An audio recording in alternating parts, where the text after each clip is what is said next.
Hi friends, welcome back. Today I want to talk about the new Viseart eyeshadow palette, Paris Reveries.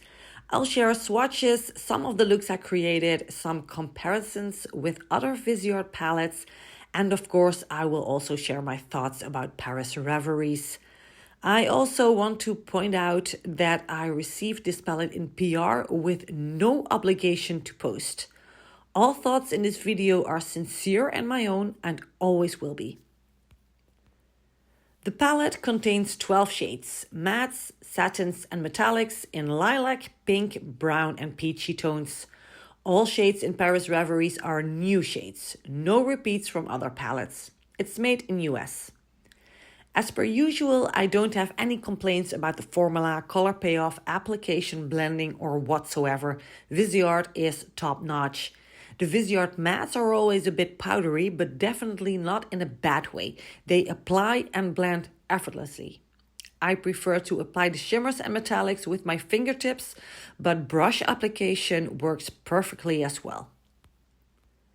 The color story is a take on spring romance in Paris.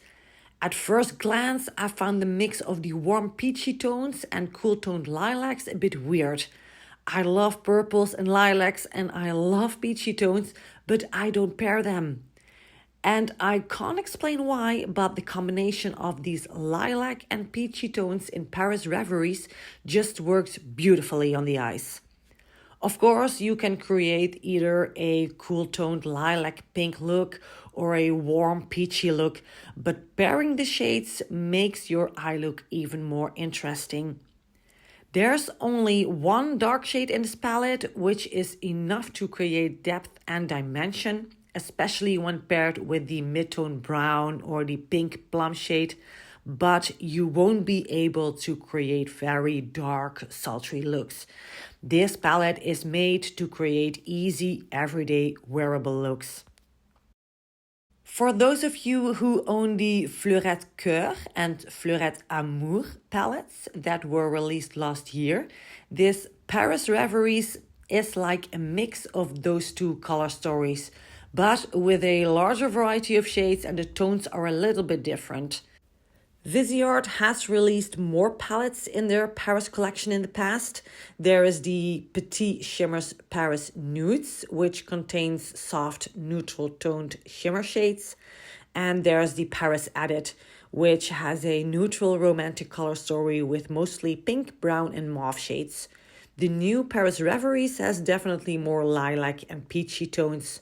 So the color stories are definitely not similar, but I do think they complement each other very well. I have also compared Paris Reveries to the Lavender Quad from the brand. The two lilac shades in both palettes are very similar, but all other shades are different. Also, no similarities with Violet or a Violet Vespertine, and same goes for the Solstice palette, which is much warmer in tone. In my opinion, Paris Reveries is a perfect palette for wearable and easy everyday spring looks. There's a mix of cool and warm shades that will suit a lot of skin tones. And like I said earlier in this video, the Viseart quality never disappoints. If you love the romantic spring vibe of Paris Reveries, you will certainly get a lot of use out of this palette. Thank you very much for watching and I hope to see you next time. Bye bye.